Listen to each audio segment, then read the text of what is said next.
नमस्ते भैया बहनों। अपन पाठ 9 वीर बालक प्रति सिंह का जो पाठ था उसका अध्ययन करेंगे। कुछ रह गया था उसको पढ़ेंगे, उसके बाद आपको गृह कार्य करना है।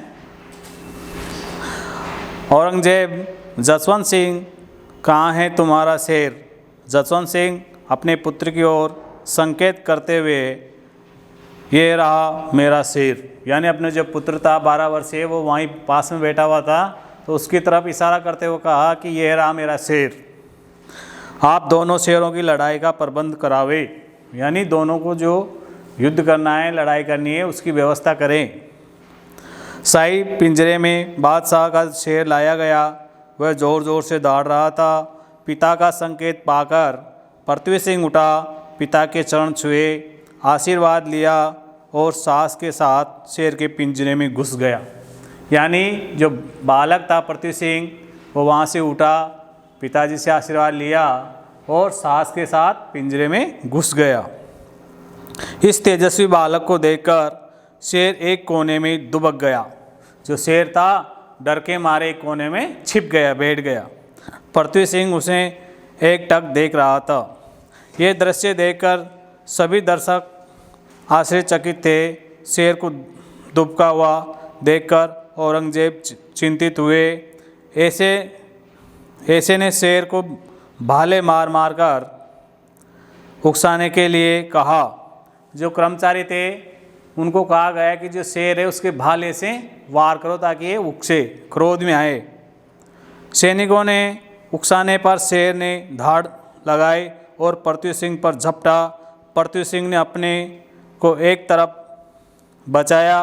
उस वीर बालक ने अपनी मान से तलवार निकाल ली।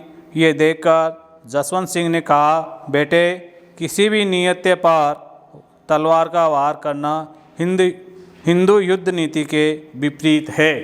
यानी जो नियतें हैं उसके साथ आप भी इसी प्रकार युद्ध करो, यानी शस्त्र का उपयोग नहीं करना है, तलवार का उपयोग नहीं करना है।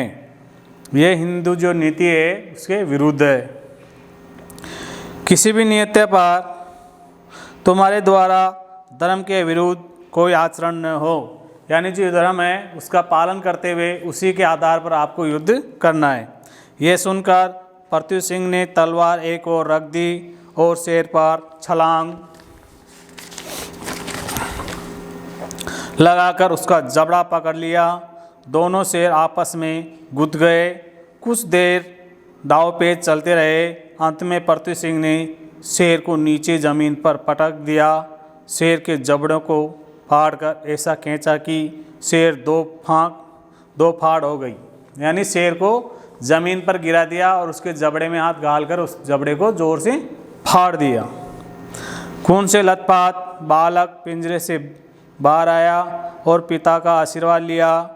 ये दृश्य देखकर सबकी आंखें पटी की पटी रह गई।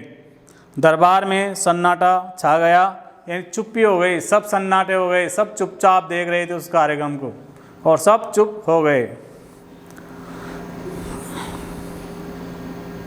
पिता ने पुत्र की पीठ पर थपथपाए और प्यार से गले से लगा लिया।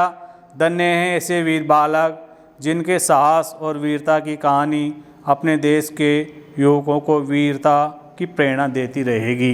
भैया बहनों, इस पाठ का दोहरान करना है और याद करना है और लिखना है। धन्यवाद।